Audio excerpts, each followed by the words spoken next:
Hello बच्चों, कैसे हैं आप सब। तो आज हम एक नए टॉपिक के साथ फिर से आए हैं जिसका नाम है बॉन्ड ऑर्डर। ये एक बेहद ही इम्पॉर्टेंट टॉपिक है और ऐसा कह सकते हैं हम कि एमओटी की जान है ये। केमिकल बॉन्डिंग जब हम पढ़ते हैं तो उसमें एक टॉपिक आता है एमओटी, जो आप लोग पढ़ चुके हैं। उसी का एक अगला टॉपिक है ये बॉन्ड ऑर्डर। ये बहुत ही इम्पॉर्टेंट है। आईआईटी, जेई, नीट और अदर कॉम्पिटिटिव एग्ज़ाम्स में इससे 1 से 2 क्वेश्चन हर पेपर में हर साल आते ही आते हैं। जब आप जेई के प्रीवियस ईयर खोलेंगे, नीट के प्रीवियस ईयर खोलेंगे, तो आपको दिखेगा कि बॉन्ड ऑर्डर का लगभग हर साल में, हर अल्टरनेट ईयर में सवाल आया ही आया है। और उस क्वेश्चन को करने की ट्रिक आज आप इस छोटी सी वीडियो में जान जाएंगे और आपके सारे क्वेश्चन उस एक ट्रिक से सॉल्व हो जाएंगे। तो चलिए शुरू करते हैं। सबसे पहले हम इसमें इंट्रोडक्शन देखेंगे और फिर, जिसका आप सबको बेसब्री से इंतज़ार रहता है, बॉन्ड ऑर्डर की ट्रिक देखेंगे। और फिर उसके बाद हमारा तीसरा टॉपिक होगा comment on the existence of molecule. हम बताएंगे कि कोई मॉलिक्यूल एग्जिस्ट करता भी है या नहीं, अगर करेगा तो कब करेगा, नहीं करेगा तो कब नहीं करेगा। चलिए तो शुरू करते हैं। सबसे पहले व्हाट इज़ बॉन्ड ऑर्डर। देखो, ये तो हो गई किताबी डेफिनेशन कि it is defined as the one half the difference between the number of electrons present in bonding and the anti bonding orbitals. मतलब पहले हम बॉन्डिंग ऑर्बिटल्स के नंबर ऑफ इलेक्ट्रॉन्स को काउंट कर लेंगे, फिर हम एंटी बॉन्डिंग ऑर्बिटल्स के नंबर ऑफ इलेक्ट्रॉन्स को काउंट कर लेंगे। दोनों को माइनस करके उसको हाफ से डिवाइड कर देंगे, तो जो वैल्यू आएगी वही हमारा बॉन्ड ऑर्डर हो जाएगा। ठीक है, लेकिन बॉन्ड ऑर्डर बेसिकली होता क्या है, हम उसको समझते हैं। देखो, बॉन्ड ऑर्डर मतलब होता है कि हमारे कोई 2 एटम है, सपोज ये ए है, ये बी है, तो इनके बीच में कितना बॉन्ड है वो हमें बॉन्ड ऑर्डर बताता है। जैसे सपोज मेरा बॉन्ड ऑर्डर आया 1, इसका मतलब है कि ए और बी के बीच में एक बॉन्ड है। बॉन्ड ऑर्डर आया 2, तो इसका मतलब है ए और बी के बीच में 2 बॉन्ड है। बॉन्ड ऑर्डर आया 3, तो इसका मतलब है 3 बॉन्ड है। ठीक है। अच्छा, बॉन्ड ऑर्डर तो 0 भी होता है, बॉन्ड ऑर्डर तो हाफ भी होता है ना। तो क्या अगर मेरा बॉन्ड ऑर्डर हाफ आया तो क्या इसका मतलब ये हो गया कि ए और बी के बीच में आधा बॉन्ड है? नहीं, ऐसा बिल्कुल नहीं हुआ। एक्चुअली बॉन्ड होता क्या है, बॉन्ड कोई एक लाइन तो है नहीं कि हमने ए और बी के बीच में कोई लाइन बना दी वो बॉन्ड हो गया। नहीं, बॉन्ड क्या है, ऑर्बिटल्स की ओवरलैपिंग। ये कोई ए का ऑर्बिटल है, ये बी का ऑर्बिटल है, ये आपस में ओवरलैप कर रहे हैं तो एक बॉन्ड बन रहा है। ठीक है, तो अगर मेरा बॉन्ड ऑर्डर हाफ आया है, इसका मतलब है कि ये जो ओवरलैपिंग जोन है ये मेरा बहुत छोटा है ए और बी के बीच में। अगर बॉन्ड ऑर्डर 1 है तो इसका मतलब है ये बॉन्ड ओवरलैपिंग जोन इतना पूरा बन चुका है जिसके लिए एक बॉन्ड स्ट्रांगली फॉर्म हो सकता है। ठीक है ना। तो हाफ बॉन्ड ऑर्डर का मतलब क्या है कि जो ओवरलैपिंग जोन है वो बहुत ही वीक है। हो सकता है वो मॉलिक्यूल एग्जिस्ट तो करे लेकिन वो मॉलिक्यूल स्टेबल ना हो। ठीक है ना। तो ये हमारा बॉन्ड ऑर्डर का फॉर्मूला है। जब भी हम सीबीएसई में लिख के आएंगे तो हम बॉन्ड ऑर्डर इसी फॉर्मूले से निकाल के आएंगे। यही हमारा ब्रह्मास्त्र होगा वहाँ पर सॉल्व करने का। ठीक है ना, हम वहाँ पे ट्रिक नहीं लगा सकते। ठीक है, तो हम मॉलिक्यूल की स्टेबिलिटी बता सकते हैं बॉन्ड ऑर्डर की मदद से। ठीक है ना। अच्छा, बॉन्ड ऑर्डर का क्या होता है, बॉन्ड ऑर्डर जितना ज़्यादा होगा उतनी ही बॉन्ड स्ट्रेंथ भी ज़्यादा होगी। Bond order is directly proportional to bond strength and inversely proportional to bond length. मतलब जितना ज़्यादा बॉन्ड ऑर्डर होगा उतनी ही कम बॉन्ड लेंथ होगी। इस बात को आगे समझ लेंगे कैसे होगी। आगे बढ़ते हैं। ये हमारे इम्पोर्टेंट पॉइंट्स हैं जो अभी मैंने आपको बताया कि अगर बॉन्ड ऑर्डर मॉलिक्यूल का 0 आ जाता है, मतलब ए है, बी है, अब इन दोनों के बीच में बॉन्ड ऑर्डर 0 है, मतलब कोई बॉन्ड ही नहीं है। तो जब बॉन्ड नहीं है तो ए बी मॉलिक्यूल तो एग्जिस्ट कर ही नहीं सकता ना।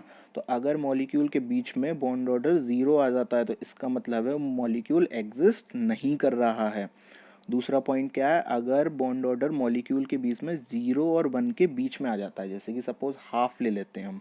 ठीक है ना, तो इसका मतलब क्या है, मॉलिक्यूल एग्जिस्ट तो कर सकता है लेकिन वो स्टेबल नहीं होगा। तीसरी बात क्या है कि अगर बॉन्ड ऑर्डर 1 या 1 से ज़्यादा आ जाए तो मॉलिक्यूल एग्जिस्ट भी करेगा और स्टेबल भी होगा।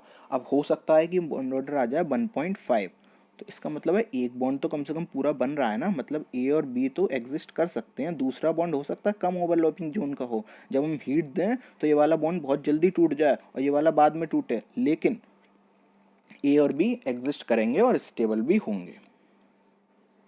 ठीक है, नेक्स्ट देखते हैं। हाँ, अब आता है ब्रह्मास्त्र, ट्रिक, बॉन्ड ऑर्डर फाइंड करने की। इसी का आप सबको बेसब्री से इंतजार था ना, तो चलो शुरू करते हैं। सबसे पहले हमें एक 10 डिजिट का नंबर याद करना पड़ेगा। वो नंबर क्या है? 10, 10, 12, 32, 10। 10, 10, 12, 32, 10। 10, 10, 12, 32, 10। 3-4 बार दोहराएंगे, याद हो जाएगा। 10, 10, 12, 32, 10। 10, 10, 12, 32, 10। ठीक है, याद हो गया। फिर उसके बाद क्या करना है हमें? 2 की टेबल लिखनी है हर नंबर के नीचे। ठीक है, तो 1 के नीचे 2 1 ज़ा 2, 2 2 ज़ा 4, 2 3 ज़ा 6, 2 4 ज़ा 8, 2 5 ज़ा 10, 2 6 ज़ा 12, 2 7 ज़ा 14, 2 8 ज़ा 16, 2 9 ज़ा 18, 2 10 ज़ा 20। चलो, इससे हमारी नर्सरी भी रिवाइज हो गई, हमें 2 का टेबल याद हो गया। ठीक है ना, चलो तो अब शुरू करते हैं। अब मुझे कोई मॉलिक्यूल दिया गया, सपोज मुझे दिया गया CO का बॉन्ड ऑर्डर फाइंड करो। ठीक है, तो सबसे पहले मैं क्या करूँगा? CO, सी पे कितने सी का एटॉमिक नंबर कितना होता है? सी पे इलेक्ट्रॉन कितने होते हैं? 6। ओ पे कितने होते हैं? 8। टोटल इलेक्ट्रॉन कितने हो गए? 14। अब ढूंढो इसमें 14 कहाँ पे है? हाँ, ये मिल गया 14। 14 के ऊपर क्या लिखा हुआ है? 3। अच्छा, तो CO का बॉन्ड ऑर्डर कितना हो गया? 3। समझ में आ गई? एक और मॉलिक्यूल देखते हैं। अच्छा, अभी मॉलिक्यूल सारे लास्ट में देखेंगे, पहले ट्रिक को समझ लेते हैं। सपोज अब मेरा किसी में इलेक्ट्रॉन आए ऑड नंबर के, ये तो मैंने सारी इवन की टेबल लिखवा दी। सपोज मेरा आ गया 15। ठीक है ना, कोई ऐसा मॉलिक्यूल है जिसमें टोटल नंबर ऑफ इलेक्ट्रॉन्स कितने हैं? 15। तो मैं क्या करूँगा? अब मैंने देखा मेरे पास 14 पे कितने हैं? 3 है। 16 पे कितने हैं? 2 हैं। 15 तो है ही नहीं, तो एक काम करता हूँ, 15 में अपने आप से बीच में एज्यूम कर लेता हूँ, और 2 और 3 के बीच में क्या होता है? 2.5। तो 15 वाले मॉलिक्यूल का बॉन्ड ऑर्डर कितना होगा? 2.5। ठीक है, ऐसा करके करेंगे हम। चलो, तो यही हमारी कॉम्पिटिटिव एग्जाम में क्या होगी?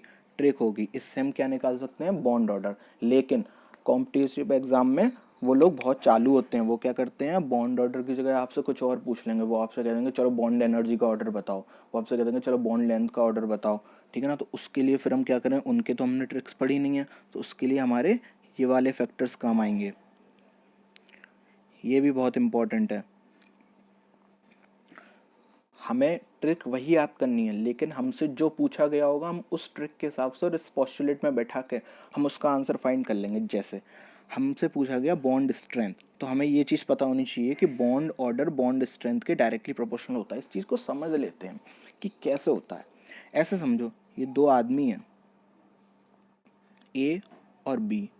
ठीक है, पहले मैंने क्या किया? इनके एक एक हाथ को जोड़ दिया आपस में। ठीक है, फिर मैंने क्या किया? इनके दूसरे हाथ को भी जोड़ दिया। तो जब मैंने इनके दूसरे हाथ को भी जोड़ दिया, तो अब इन दोनों को तोड़ने में मुझे ज़्यादा एनर्जी देनी पड़ेगी। अब इन दोनों का बॉन्ड जो होता है वो मजबूत हो गया। पहले जब एक ही हाथ जुड़ा हुआ था तो इनको तोड़ने में कम एनर्जी देनी पड़ रही थी, तो इसलिए इनका बॉन्ड था, बॉन्ड स्ट्रेंथ क्या थी? वीक। जैसे ही जैसे बॉन्ड ऑर्डर बढ़ता गया, बॉन्ड ऑर्डर मतलब 2 एटम के बीच में बॉन्ड बढ़ते गए, जैसे ही जैसे बॉन्ड्स बढ़ते गए, जैसे जैसे ओवरलैपिंग बढ़ती गई, जैसे जैसे ओवरलैपिंग जोन बढ़ता गया, वैसे वैसे क्या हुआ? बॉन्ड की स्ट्रेंथ भी बढ़ने लगी। ठीक है ना। दूसरा पॉइंट क्या है? Bond strength is directly proportional to bond angle. अब बॉन्ड स्ट्रेंथ ही बॉन्ड एंगल के डायरेक्टली प्रोपोर्शनल है। इस चीज़ को थोड़ा समझते हैं, देखो कैसे है।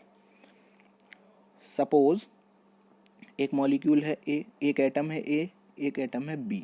ठीक है, जब इसके बीच में एक ही बॉन्ड जुड़ा हुआ है, ठीक है, और जब इसके बीच में 3 बॉन्ड जुड़े हुए हैं, तो हमें मालूम है कि 3 बॉन्ड जब जुड़ते हैं तो उसका हाइब्रिडाइजेशन क्या हो जाता है? sp हाइब्रिडाइजेशन हो जाता है। और sp हाइब्रिडाइजेशन में कितना बॉन्ड एंगल होता है? 180 डिग्री, है ना। और जब 2 बॉन्ड जुड़े होते हैं तो कितना होता है? 2 बॉन्ड जुड़े हैं सपोज, ठीक है, एक ये वाला नहीं जुड़ा हुआ है, तो कितना होगा 120, है ना। तब हम उसको क्या बोलते हैं sp2 हाइब्रिडाइजेशन। और जब एक ही बॉन्ड जुड़ा हो तब कितना बोलते हैं sp3। और उसमें कितना होता है बॉन्ड एंगल 109 डिग्री 28 मिनट, ठीक है। तो जैसे जैसे बॉन्ड स्ट्रेंथ बढ़ रही है वैसे वैसे बॉन्ड एंगल बढ़ रहा है। और बॉन्ड स्ट्रेंथ कब बढ़ती है, जब बॉन्ड ऑर्डर बढ़ता है। तो इसलिए bond order is directly proportional to bond strength and bond strength is directly proportional to bond angle. So basically bond order is also directly proportional to bond angle, ठीक है। तीसरी बात देखते हैं, bond order is directly proportional to bond energy. अच्छा, ये bond energy कौन सी energy है, बॉन्ड बनाने की एनर्जी या बॉन्ड तोड़ने की एनर्जी। जब भी बॉन्ड एनर्जी लिखा होता है तो उसका मतलब होता है कि बॉन्ड तोड़ने में जो एनर्जी लग रही है उसको हम क्या बोलते हैं, बॉन्ड एनर्जी। कभी कभार हम इसको बॉन्ड डिसोसिएशन एनर्जी भी बोल देते हैं, क्योंकि बॉन्ड तोड़ने की एनर्जी है। तो ऑब्वियस सी बात है, जितना बॉन्ड ज़्यादा मजबूत होगा उसको तोड़ने में उतनी ही ज़्यादा एनर्जी लगेगी। तो जितना ज़्यादा बॉन्ड मजबूत उतनी ज़्यादा एनर्जी। तो bond order is directly proportional to bond energy. अच्छी है। चौथी बात, bond order is inversely proportional to bond length. ये कैसे प्रूफ हुआ, देखो अब मैंने क्या किया, जब मेरे ए और बी का एक ही हाथ जोड़ा था मैंने, तो इनका एक हाथ तो खुला हुआ था, तो इस हाथ को इधर फैला सकते हैं, इस हाथ को इधर फैला सकते हैं, ठीक है ना। इनकी बॉन्ड लेंथ देखो कितनी बढ़ गई, है ना। वैसे तो बॉन्ड लेंथ यही होता है, मैं आपको एक जनरल एग्जांपल बता रहा हूँ कि अगर दो आदमी के हिसाब से देखें तो हम आदमी की लेंथ देख रहे हैं एक तरीके से, ठीक है ना। तो जब एक ही हाथ जुड़ा हुआ था तो इन दोनों की अगर मैं टोटल लेंथ देखूं तो वो इतनी है पूरी। लेकिन अब मैंने क्या किया, इनका मैंने ये वाला हाथ भी जोड़ दिया, तो अब इनकी लेंथ कितनी हो गई ये। तो जब मैंने इनका बॉन्ड ऑर्डर बढ़ा दिया तो इनकी लेंथ क्या हो गई, छोटी। तो मैं कह सकता हूँ ना कि bond order is inversely proportional to bond length, ठीक है ना।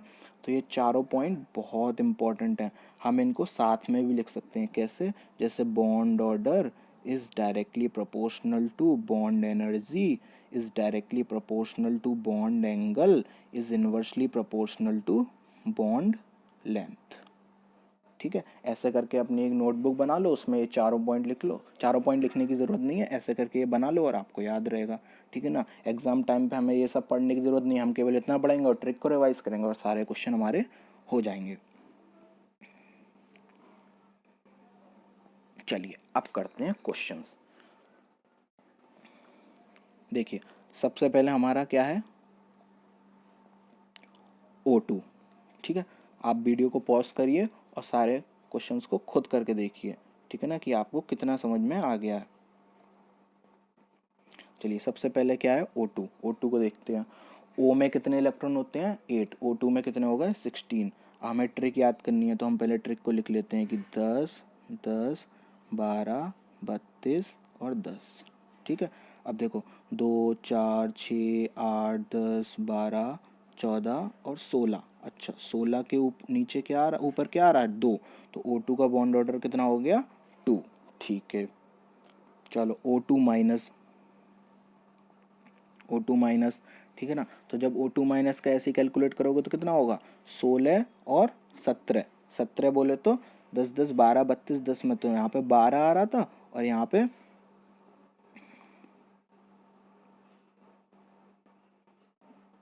है ना। तो O2 माइनस का देख लेते हैं। O2 माइनस के लिए चलिए लिख लेते हैं 10 10 12 32 और 10, ठीक है ना।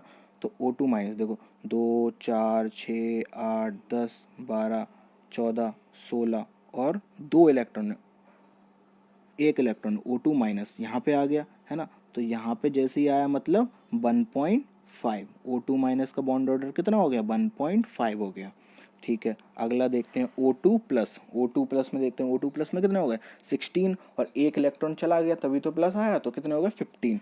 तो यहाँ पे आ रहा था पहले 2 पे 16 का, है ना। तो 15 का कहाँ पे आएगा, 2 और 3 के बीच में, मतलब 2.5। तो O2 प्लस का कितना हो गया, 2.5 हो गया।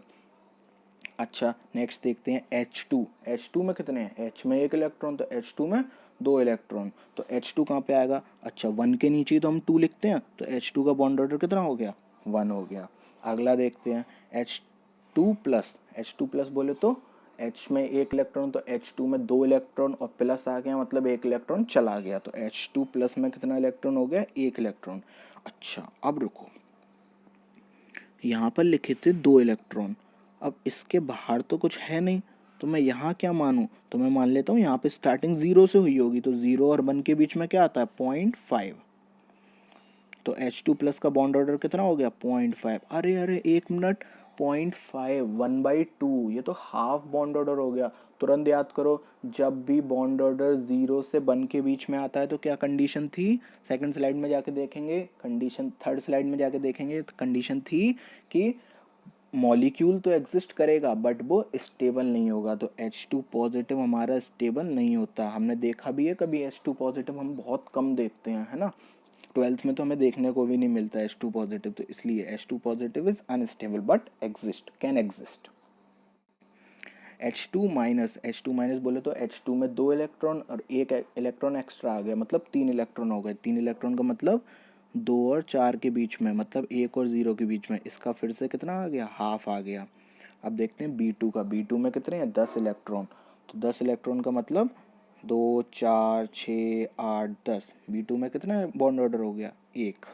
लेकिन ये जो एक बॉन्ड है ना, सबसे हम तो जानते हैं कि जब भी बॉन्ड बनता है तो पहला बॉन्ड बनता है सिग्मा और दूसरा बॉन्ड बनता है पाई, ठीक है ना। सबसे पहले जो पहला बॉन्ड बनेगा वो सिग्मा बनेगा, लेकिन B2 और C2 एक एक्सेप्शनल केस है, इसमें सिग्मा होता ही नहीं है। जो एक बॉन्ड है वो पाई बॉन्ड है B2 में। ऐसे ही जब आप C2 का बॉन्ड ऑर्डर निकालोगे तो वो आएगा 2, तो उसमें कितने बॉन्ड ऑर्डर हो गए, बॉन्ड 2 हो गए ना, तो कायदे से तो उसमें एक सिग्मा होना चाहिए था और एक पाई होना चाहिए था, लेकिन सिग्मा उसमें भी नहीं होता, और कैसे होते हैं, दोनों पाई होते हैं, तो C2 में भी क्या हो गए, 2 पाई इलेक्ट्रॉन, ठीक है। अब देखते हैं CO और CO पॉजिटिव। CO का जब आप बॉन्ड ऑर्डर फाइंड करने जाएंगे तो आपको मिलेगा 3, ठीक है ना, इसी ट्रिक से निकाल लेंगे। और इसमें इलेक्ट्रॉन कितने हैं, 14 इलेक्ट्रॉन, तो 14 पे क्या आ रहा है, 3, और CO पॉजिटिव क्या है,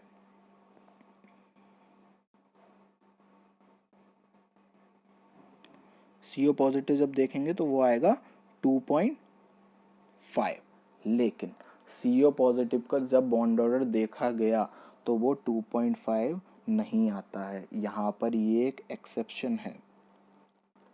CO पॉजिटिव का बॉन्ड ऑर्डर जो है वो आता है 3.5। इसको रिमाइंड कर लेना है, याद कर लेना है, ये कई बार कई एग्ज़ाम में पूछा जाता है और IIT JEE में भी एक बार पूछ लिया गया है। 3.5 होता है इसका बॉन्ड ऑर्डर, 2.5 नहीं होता, ये एक एक्सेप्शन है। इसका जब हम कुल्सन मॉडल बनाते हैं तो हमें पता चलता है कि 3.5 कैसे आया। वो मॉडल आपके कोर्स में नहीं है, बस आपको इतना याद रखना है कि इसका बॉन्ड ऑर्डर 3.5 होता है। तो ऐसे करके आपने ये सारी चीज़ें सीख ली। अब वो क्या करता है, वो आपसे पर्टिकुलरली ऑर्डर नहीं पूछेगा, वो आपसे मतलब पर्टिकुलरली किसी का बॉन्ड ऑर्डर नहीं निकलवाएगा, वो आपसे कंपैरिजन करवा लेगा। वो कह देगा कि एक काम करो, O2 माइनस और O2 2 माइनस में बॉन्ड एनर्जी का ऑर्डर बता दो, O2 2 माइनस में बॉन्ड एनर्जी का ऑर्डर बता दो। तो आपको क्या करना है, बॉन्ड ऑर्डर निकालना है और सबकी बॉन्ड एनर्जी फिर उस पोस्टुलेट में बैठाना है कि वो डायरेक्टली प्रोपोर्शनल है या इन्वर्सली प्रोपोर्शनल है, और इनको सॉल्व कर लेना है, ठीक है। नेक्स्ट देखते हैं, नेक्स्ट क्या है, हमें एक और तरीके से बॉन्ड ऑर्डर निकलवाता है वो, मतलब उसमें हमारी ये ट्रिक काम नहीं करेगी और उसमें वो वाला फॉर्मूला भी काम नहीं करेगा, क्योंकि वो वाला जो फॉर्मूला है 1/2 number of electron in bonding orbital minus number of electron in anti bonding orbital, वो जनरली 20 इलेक्ट्रॉन सिस्टम के लिए है, मतलब 20 इलेक्ट्रॉन तक वो काम कर जाता है। हमने अपनी ट्रिक में भी देखा था, हमारी टेबल 20 पे ख़त्म हो गई थी, है ना, मतलब 20 तक जो इलेक्ट्रॉन होंगे, 20 इलेक्ट्रॉन मतलब Ne2 है ना। Ne2 का जब आप बॉन्ड ऑर्डर निकालेंगे तो कितना आएगा, 0 आएगा, ऑब्वियस सी बात है। ये Ne2 नियॉन गैस है, नियॉन आर्गन ये सब कैसी होती है, नोवल गैसेस होती हैं, रिएक्ट थोड़ी करती हैं, तो ये अपना मॉलिक्यूल तो बनाएगा नहीं, तो इसका बॉन्ड ऑर्डर कितना आता है, 0 आता है। तो इसलिए 20 इलेक्ट्रॉन तक तो वैलिड कर जाते हैं। अब 20 इलेक्ट्रॉन से ज़्यादा का सिस्टम हो तो क्या करेंगे, तो उसके लिए बॉन्ड ऑर्डर का एक नया फॉर्मूला है। उसके लिए बॉन्ड ऑर्डर का फॉर्मूला होता है, bond order is equals to total number of bond जितने भी होते हैं स्टेबल रेजोनेटिंग स्ट्रक्चर के बीच में, ठीक है ना। अभी मैं समझाऊंगा कैसे। अभी आप फॉर्मूला समझ लीजिए कि bond order is equals to total number of bond between two atoms in all stable resonating structure upon number of resonating structure. इस फॉर्मूले को आपको अपनी कॉपी में नोट कर लेना है। वीडियो को पॉज करके रिवाइंड करके फिर से चला लीजिएगा और इसको लिख लीजिएगा। अब इस बात को समझ लेते हैं ये मैं कह क्या रहा हूँ। देखो सपोज मैं एक एग्जांपल लेता हूँ, बेंजीन लेता हूँ।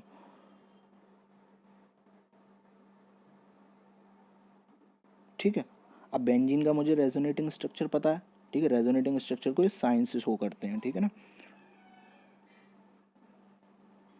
तो इसका रेजोनेटिंग स्ट्रक्चर कैसा हो जाएगा ये। ठीक है, अब देखो देखने में तो दोनों स्ट्रक्चर सिमिलर लग रहे हैं, लेकिन एक्चुअली में ये थोड़ा सा डिफरेंस है। क्या, देखो मैं समझाता हूँ। अगर मैं बात करूँ इस वाले एटम और इस वाले एटम के बीच की, तो यहाँ पे एक बॉन्ड है बस, लेकिन यहाँ पर इसके बीच में दो बॉन्ड हो गए।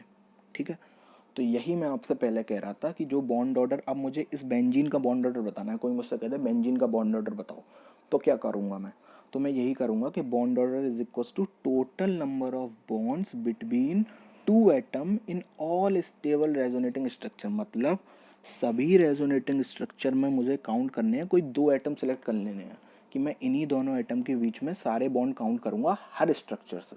ठीक है ना, तो इसके बीच में कितने हैं, एक बॉन्ड, इसके बीच में कितने हैं, दो बॉन्ड, तो मेरे टोटल बॉन्ड हो गए 3 upon number of resonating structure. कितने रेजोनेटिंग स्ट्रक्चर बने, 2, तो 3/2, मतलब बेंजीन का बॉन्ड ऑर्डर कितना होता है, 1.5। समझ में आ गया। एक और एग्जांपल लेते हैं।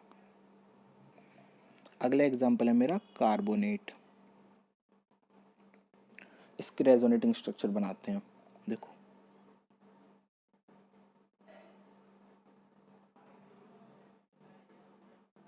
ठीक है, पहला बन गया, दूसरा रेजोनेटिंग स्ट्रक्चर बनाओ।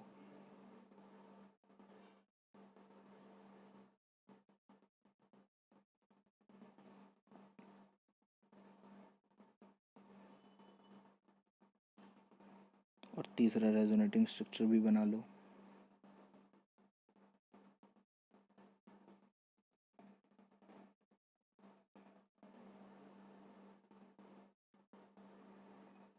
देखो तीनों रेजोनेटिंग स्ट्रक्चर में एक बात देखो, जब आप तीनों रेजोनेटिंग स्ट्रक्चर देखोगे तो आपको पता चलेगा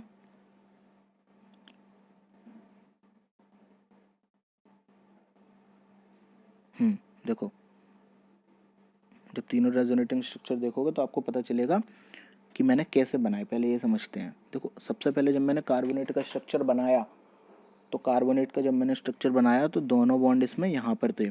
फिर मैंने अगले में ये जो C डबल बॉन्ड होता है उसको राइट साइड में पहुँचा दिया, और अगले में मैंने लेफ्ट साइड में पहुँचा दिया। रेजोनेटिंग स्ट्रक्चर बनाना आप लोग सीख चुके हो। ठीक है ना, तो अब देखो अगला शुरू करते हैं। मैंने पहले दो एटम सेलेक्ट कर लिए, कौन से करेंगे, चलो ये वाला कर लेता हूँ। ठीक है, तो इसमें ये वर्टिकल वाला सिलेक्ट किया मैंने। ठीक है, नंबर ऑफ बॉन्ड्स काउंट करते हैं, 1 2 3 और 4। वेरी गुड, तो कितने बॉन्ड आए, 4। Total number of resonating structure कितने थे, 3। ठीक है ना, तो ये इसका क्या आ गया, बॉन्ड ऑर्डर। इसको काट कैसे लिख लो, 1.333, है ना। तो ये इसका क्या हो गया, बॉन्ड ऑर्डर। देखो कायदे में इसकी भी ट्रिक है कि हम इसकी भी ट्रिक निकाल लेते हैं। कई टीचर्स बताते हैं इसकी भी ट्रिक, लेकिन IIT JEE कभी कभार खेल चुका है, उसमें ट्रिक्स काम नहीं आती। उसने कुछ ऐसे मॉलिक्यूल दे दिए थे जिसमें ट्रिक काम ही नहीं आई वो वाली। तो इसलिए आप इस जनरल रूल को याद रखें, ऐसे टाइप के मॉलिक्यूल्स जब भी आएँ तो उनके शांति से रेजोनेटिंग स्ट्रक्चर बना लें। कोई बहुत ज़्यादा टाइम नहीं लगेगा, 1 मिनट लगेगा। रेजोनेटिंग स्ट्रक्चर बना के उनके सारे बॉन्ड्स को काउंट कर लीजिए। रेजोनेटिंग स्ट्रक्चर बनाना आपको आते ही ऑलरेडी। ठीक है ना, तो बॉन्ड ऑर्डर में बस इतना ही था। इस ट्रिक को बहुत याद रखिएगा, बिल्कुल ये ट्रिक बहुत इंपॉर्टेंट है। आपके सारे बॉन्ड ऑर्डर के क्वेश्चंस जो हैं वो इसी ट्रिक से निकल आएंगे। मैंने आपको काफ़ी सारे क्वेश्चन करा दिए हैं, आप अब एक काम करिए, आईआईटी जेई के प्रीवियस ईयर सॉल्व करिए और जो भी डाउट आए उसको कमेंट बॉक्स में शेयर कर दीजिए, आपका डाउट सॉल्व हो जाएगा। ठीक है, नेक्स्ट टाइम मिलेंगे नई वीडियो के साथ, तब तक के लिए गुड बाय स्टूडेंट्स।